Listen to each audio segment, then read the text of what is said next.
La semana pasada leíamos el pasaje que está en Lucas, capítulo 9, verso 44. Ahí sucedió algo muy interesante y es de que el Señor había em, libertado a un endemoniado. Y el hecho había permitido que él acaparara la atención. Dice que la mirada de todos estaba sobre él, porque todos estaban maravillados de lo que él hacía. Así que era un momento expectante, era un momento en el cual él había logrado el propósito de atraer las miradas de todos hacia él. Así que se prestaba el momento aquel para que él dijese algo trascendente, algo importante. Y lo que dijo fue esto.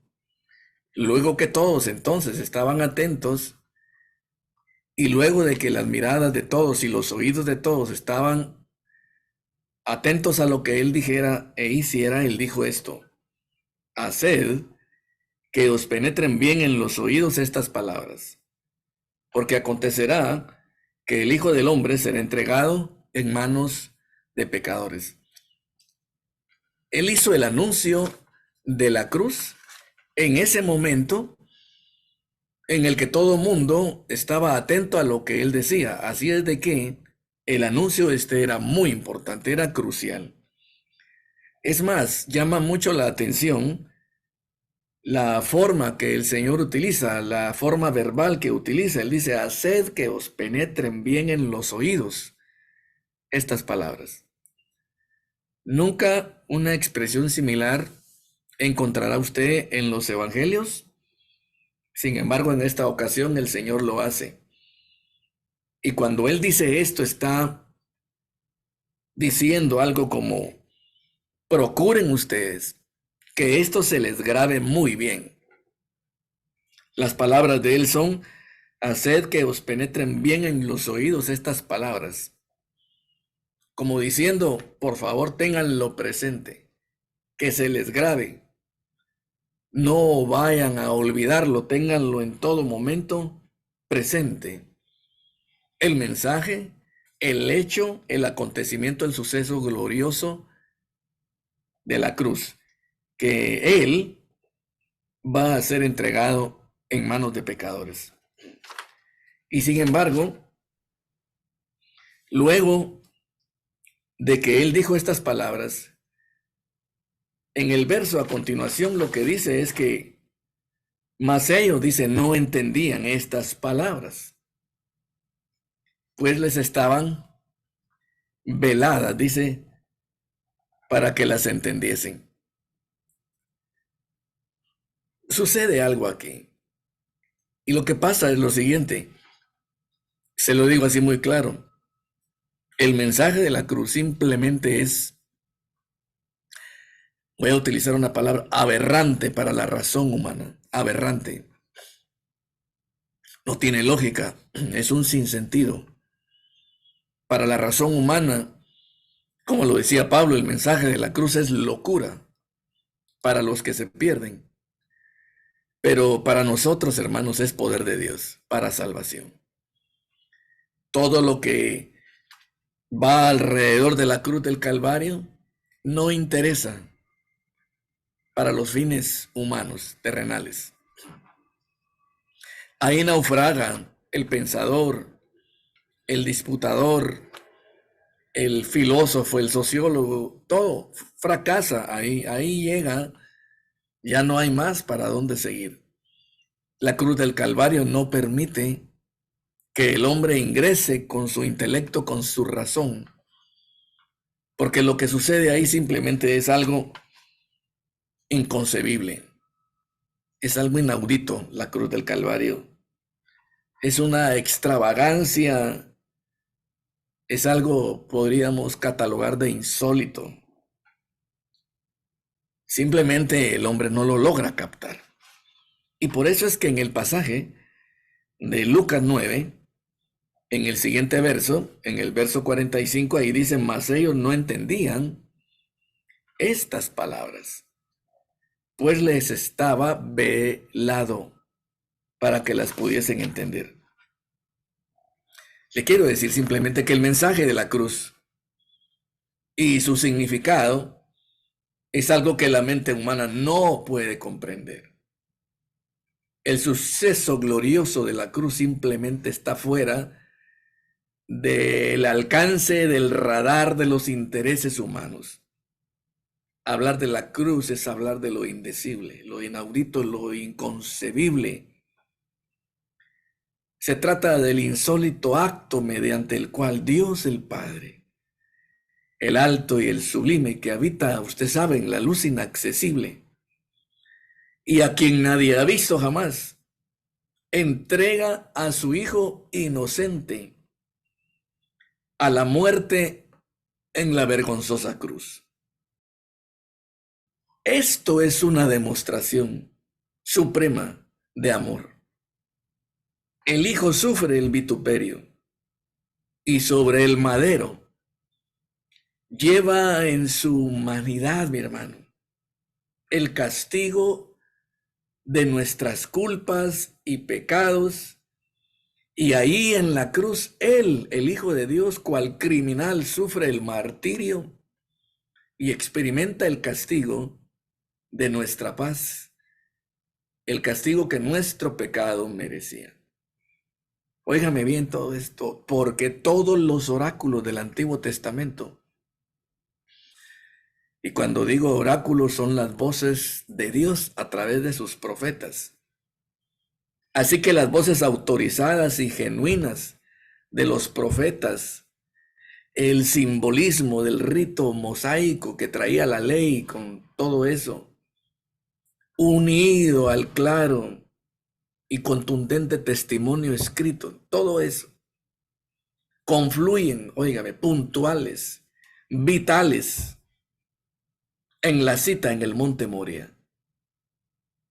Monte Moria es la ubicación exacta donde también Abraham ofreció a su hijo Isaac y a punto estaba de inmolarlo cuando aparece la ofrenda de un macho cabrío. Las palabras de Abraham sobre su hijo eran: Dios proveerá, y sí, Dios proveyó su cordero y lo llevó en la persona de Cristo al monte Calvario. Allí, en ese día, en ese momento, en ese día extraordinario que marca el final de una era y que dará pie, como usted sabe, a una nueva dispensación, sucedió la entrega del Hijo de Dios. La cruz en el tiempo es la marca que parte la historia. La historia se dividió en dos grandes periodos a partir de ese momento. La cronología humana se fractura y se recompone, sabe usted, con luces de esperanza, porque entonces ahí, a partir de ese momento, la vida de los hombres, y nosotros fuimos alcanzados, se llena de expectativa salvífica y nosotros obtenemos esa salvación por la fe y por gracia. Nada después de la cruz es igual, absolutamente nada. Parece como que el cielo a partir de ese momento se ilumina, pues lo anterior queda cancelado. Aquella negrura espesa de aquel pantano de condenación, donde el pecado, sabe usted, lo que hacía era simplemente engulirnos, ahogar nuestra existencia. Ahora todo eso acabó, todo eso ya no está más. Porque la cruz de Cristo trajo la reconciliación. Ahí, como usted lo sabe muy bien, el Padre aceptó el sacrificio porque el sacrificio fue eficaz. Entendamos qué es la palabra eficaz. La palabra eficaz significa que el sacrificio fue presentado como debía ser presentado, en el momento preciso, por quien debía ser presentado, con una ofrenda perfecta que cumplía los requerimientos. Eso significa una ofrenda perfecta, y eso ocurrió ahí, en el monte Moria, en el monte Calvario, en ese horario que todos nosotros sabemos entre la hora sexta y entre la hora nona, que era exacta la hora del sacrificio. Y ahí el Señor Jesús llevó en su humanidad el cargo penal, el cargo judicial que deberíamos nosotros llevar en nuestra humanidad. Ahora por eso es que dice la palabra en muchos lugares, y uno de esos es Romanos capítulo 8, verso 1 dice, ahora pues ninguna condenación, aleluya, hay para los que están en Cristo Jesús. Romanos capítulo 5 contundentemente dice, justificados pues por la fe, tenemos paz para con Dios, por medio de nuestro Señor Jesucristo, por quien tenemos entrada por la fe a esta gracia, en la cual estamos firmes. Hermanos, el suceso de la cruz trae todo eso, produce todo ello, y es que por eso las palabras del Señor a sus discípulos en aquel momento en el que él había logrado captar la atención fueron estas: haced que os penetren bien en los oídos estas palabras, porque el Hijo del Hombre será entregado en manos de pecadores. Oh, el mensaje de la cruz. Ellos no lo entendían en ese momento. Y le quiero decir, todos nosotros, hermanos, todos nosotros tenemos un escaso entendimiento. Tenemos un escaso entendimiento de ello, y nuestra oración debe de ser todos los días de nuestra vida mientras esta militancia temporal perdure. Señor, abre mis ojos, como decía el himno al principio. Abre mis ojos para que yo pueda entender esa lectura que hizo nuestro hermano Carlos Varías de Isaías 53. Ahí en Isaías 53 lo que tenemos es el anuncio 1000 años antes de Cristo de que este hecho sucediera. Isaías profetizó en un tiempo casi un milenio antes e hizo una descripción detallada, hermano, de las cosas que el Señor le estaba mostrando con tanta anticipación. Y claramente ahí se describe al Cordero de Dios llevando el pecado, llevando la carga, ese peso enorme de pecado que nos llevaba, hermanos, a la condenación. Todo eso para nosotros ya no existe. Ahora lo que hay es justicia, ahora lo que hay es paz, ahora lo que hay es reconciliación. Y eso alegra nuestros corazones. Por ello, esta noticia, el entendimiento profundo de todo ello, hermano, en la medida en que lo podamos captar, alegra el corazón. Sí, nos llena de gozo, hermano. Usted recuerda aquella ocasión en que los discípulos venían contentos porque habían logrado echar un demonio, ¿no? Corroboraban cómo el nombre de Jesús tenía poder. Y el Señor les dice, regocijaos, que ellos venían alegres, ellos venían con gozo. Pero el Señor los llama a un nivel de felicidad mayor, que es el regocijo. Regocijaos, les dice, de que vuestros nombres están escritos en los cielos. Porque se hace eficaz y cumplida por la predestinación el hecho de la salvación cuando nuestro nombre está escrito en los cielos. Y usted es objeto de esta bendición. Prueba de ello es el interés que usted tiene por las cosas espirituales, porque, como dice Pablo en Romanos 8:16, dice, el Espíritu mismo da testimonio a nuestro espíritu de que somos hijos de Dios.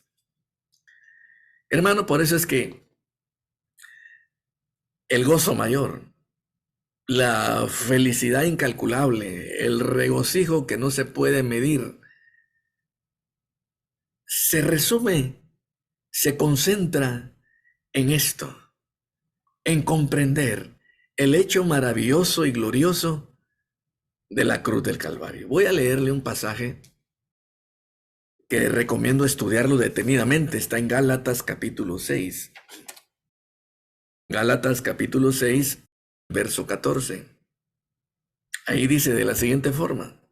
El apóstol Pablo, escribiendo a la iglesia en Galacia, les dice: pero lejos esté de mí gloriarme, sino en la cruz de Cristo, en la cruz de nuestro Señor Jesucristo, por quien el mundo, dice, me es crucificado a mí y yo al mundo. Vea usted qué detalle qué interesante. Está Pablo haciendo una declaración en la cual él habla acerca del gloriarse. Ya hemos hablado de esto, ¿qué es gloriarse, no? Hemos entendido que gloriarse es sentirse uno realizado. Recuerda la pirámide de Abraham Maslow. Ese fue un pensador, supongo yo que uno de los padres de la psicología a principios del siglo XX. Él hizo una pirámide en sus estudios. En la parte baja de la pirámide puso las necesidades fisiológicas, necesidades de pertenencia, seguridad, etcétera, y en la parte más elevada de la pirámide puso el logro, la realización. Mire, yo le digo algo hace que nosotros nos sintamos realizados. Yo sé que en el mundo la perspectiva, la óptica es otra. En el mundo la gente se siente realizada por tener un buen empleo en el que le pagan bastante dinero. En el mundo la gente piensa que un viaje, que un carro, que una casa grande es el hecho para sentirse realizado. En Cristo esto cambia. Para nosotros, hermano, el sentirnos realizados es que hemos entendido y es que hemos comprendido el gran asunto de nuestro pecado y que se ha resuelto gracias a la obra de Él en la cruz. Y comprender y entender esto, hermanos, nos llena de gozo, nos llena de confianza. Sabemos por causa de ello que estamos en las manos de un Dios vivo, de un Dios que es amor. Sabemos que ahí, de la palma de su mano, del hueco de su mano, nadie nos podrá arrebatar. Estamos seguros y confiados, porque, como dice Romanos 8:32, este versículo, mira, hermano, hay que grabarlo con letras doradas en la mente.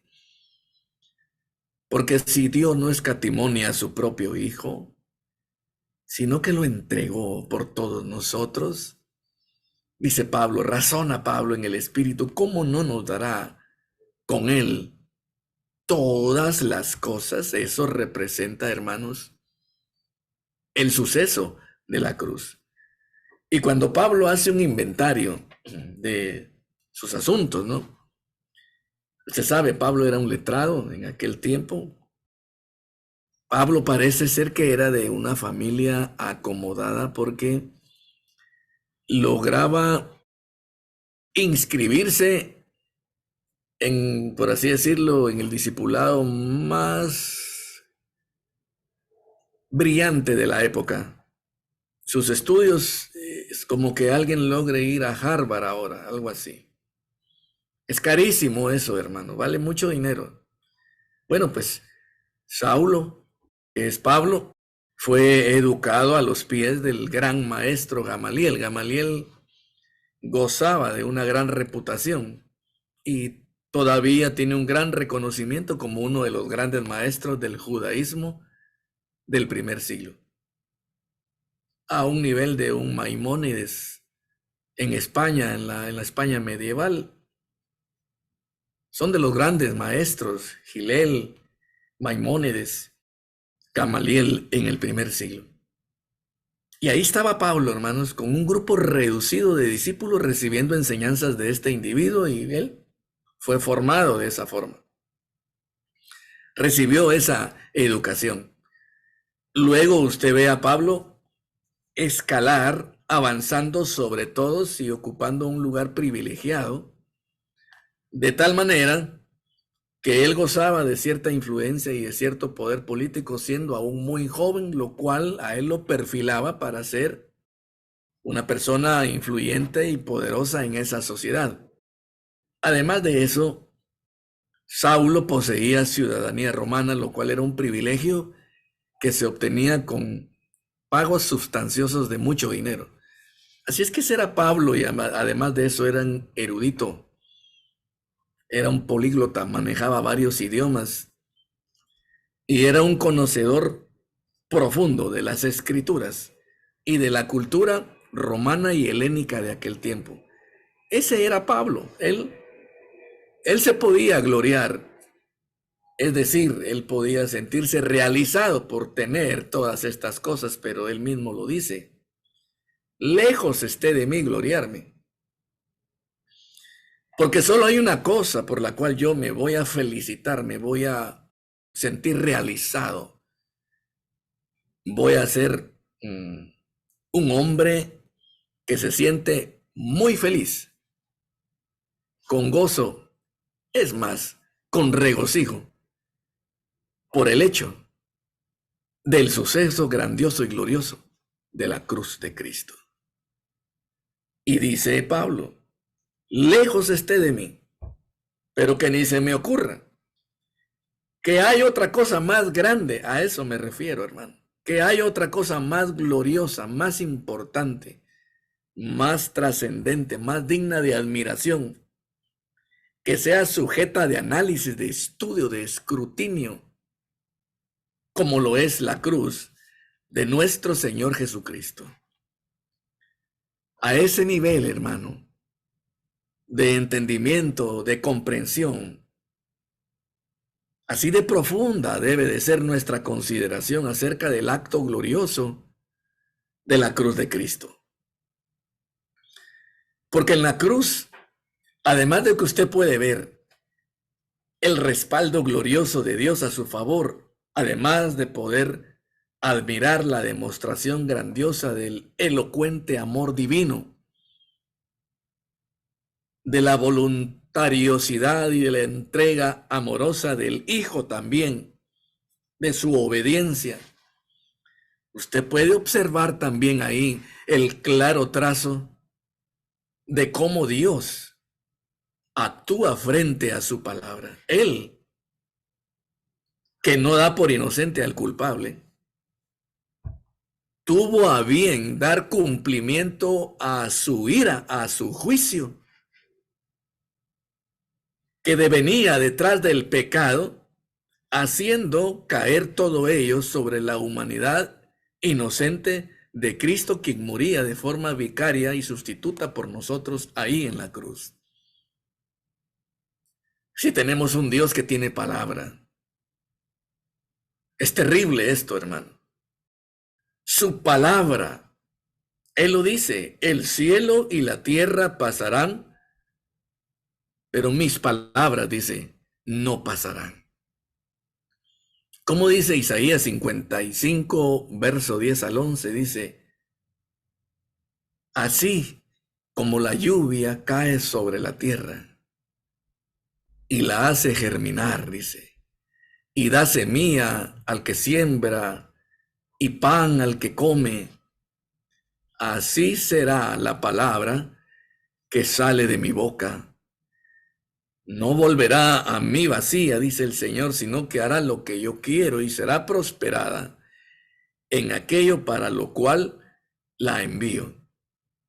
Oh, hermanos, por eso es que el nombre Jehová, que está formado por el conocido tetragramatón, las letras consonantes hebreas, Yod, Hei, Bab, Hei, Yod, Hei, Bab, Hei, que usted sabe muy bien que se leen no de izquierda a derecha como nosotros leemos nuestros caracteres arábigos, sino que se lee de derecha hacia izquierda, tiene una connotación, y la connotación de estas cuatro consonantes, Yod, Hei, Bab, Hei, son guardador del pacto.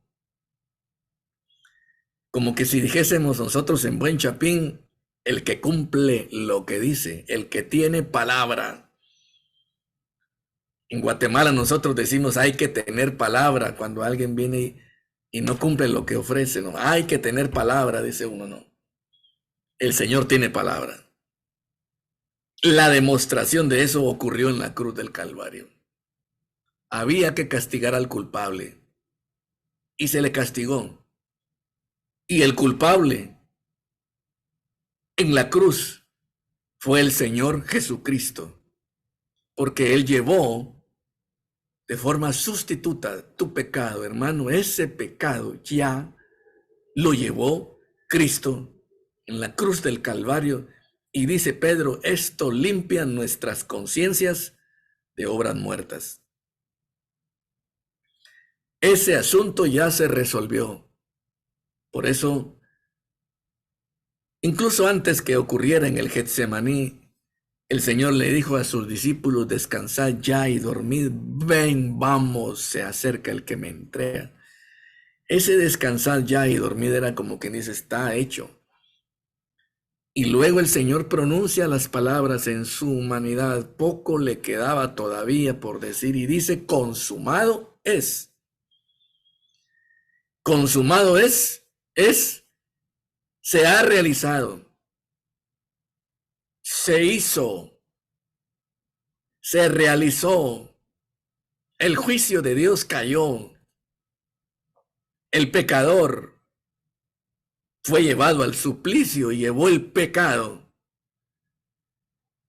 Y por eso las palabras de Cristo ahí, hermanos, que debemos de meditar en ellas, debemos de reflexionar honda y profundamente para entender su significancia, su relevancia. Consumado es. Oh, hermano, tenemos que abrir los ojos y tenemos que pedirle al Señor un terreno fértil en nuestra razón, en nuestro intelecto, para captar la inmensidad de la grandeza de todo esto, hermano. Recuerde que aquellos discípulos que tenían un privilegio, el de poder ver y oír en persona al Señor Jesús, acerca de ellos se dice, ellos no entendían estas palabras, porque les estaban veladas para que no las entendiesen. Esto está diseñado para que el hombre natural no lo capte. Así de sencillo, hermano. Estas cosas, como dice Primera de Corintios, el apóstol Pablo a la iglesia, se han de discernir espiritualmente. Literalmente, nosotros comprendemos eso. El hombre natural no las logra captar. Para el hombre natural todas estas cosas son locura. Pablo dice, más nosotros, dice, hablamos sabiduría. A aquella que Dios predestinó, dice, antes de los siglos. Oiga, la que ninguno de los príncipes de este siglo conoció. Qué grandioso, hermano. Qué glorioso.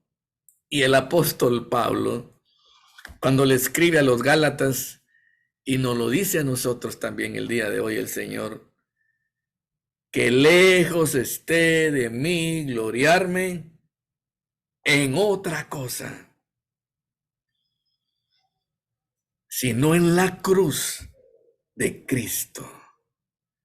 Y él agrega algo acá, dice, por la cual, dice, el mundo me es crucificado a mí,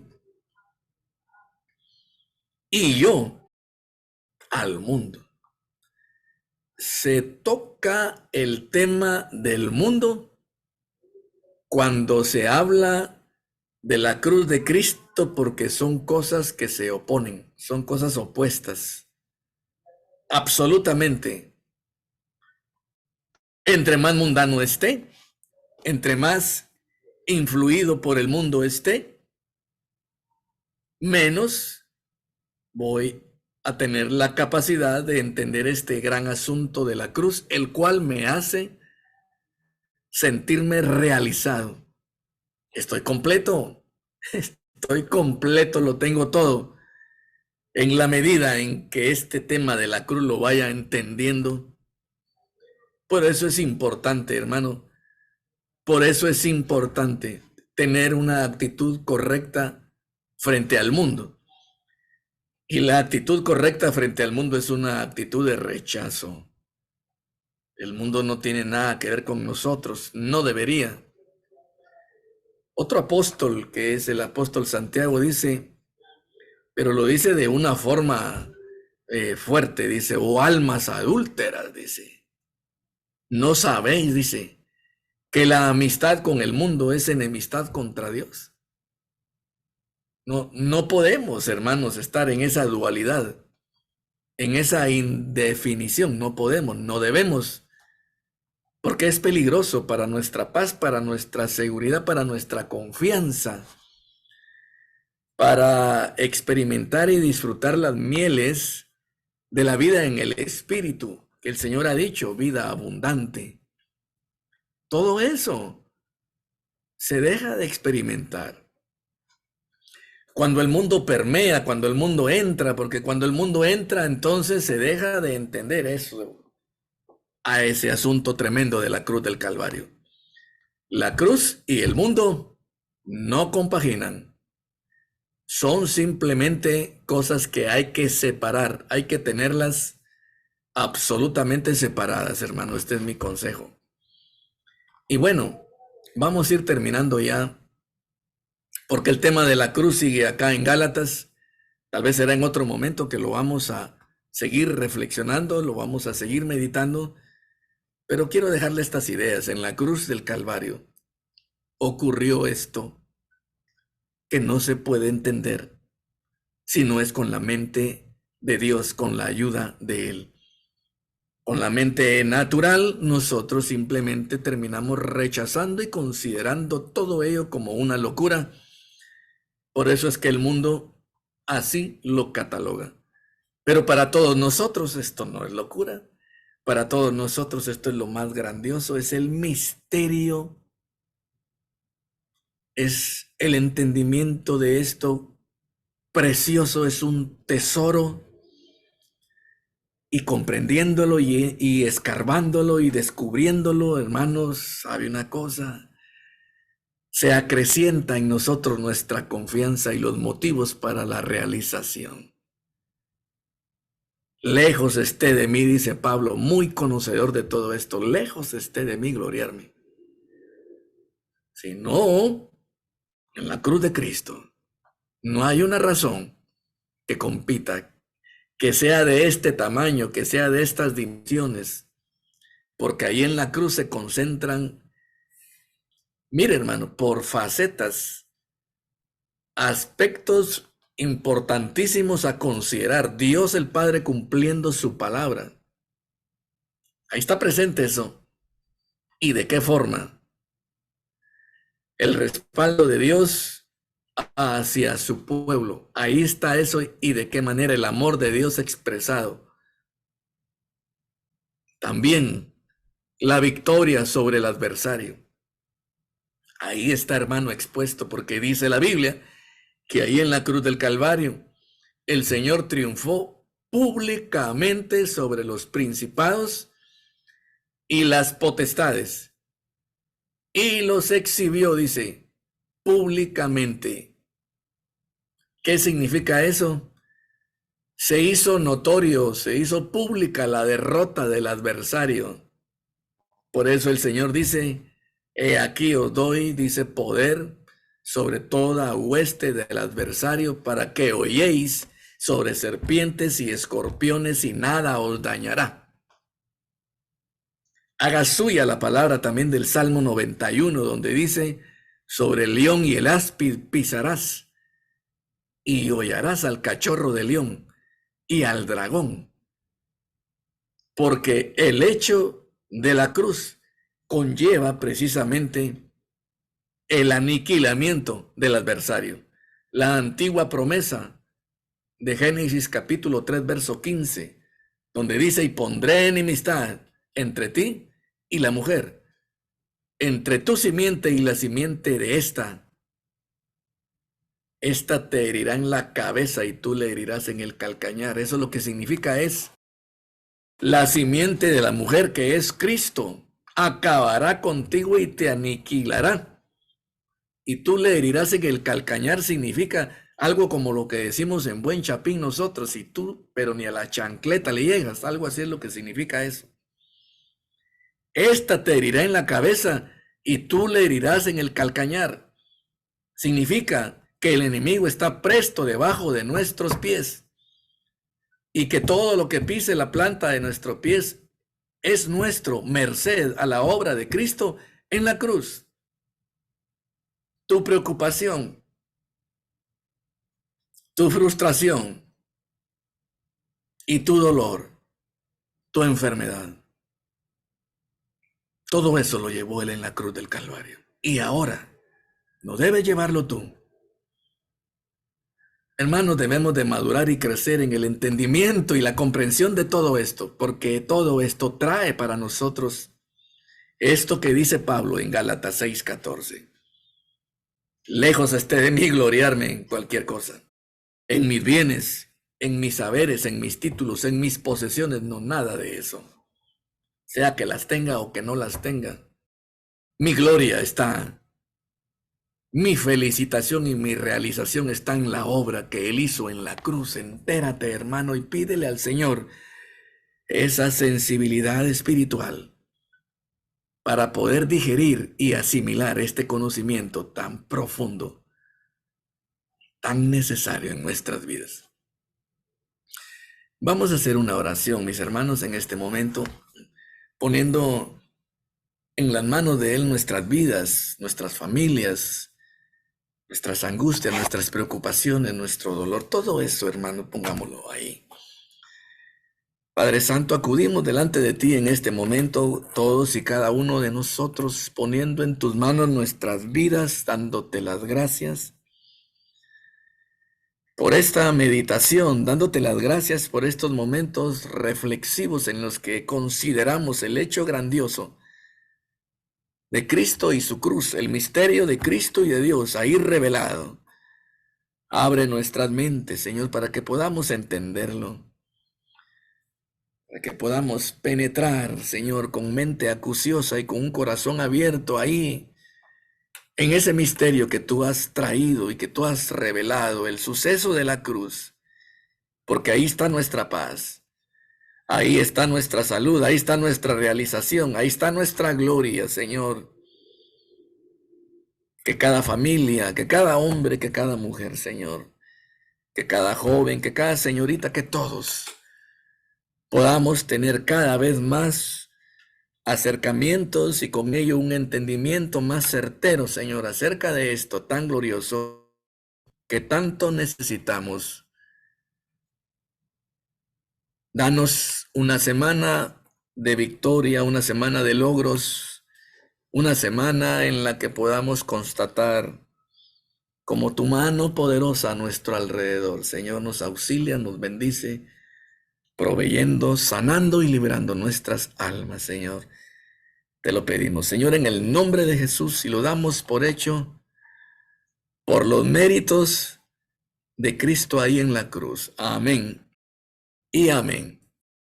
Dios les bendiga, les amo a todos profundamente. Mi oración siempre por el ejército de Dios, por usted, para que el Señor le ayude en todo. Amén, hermanos.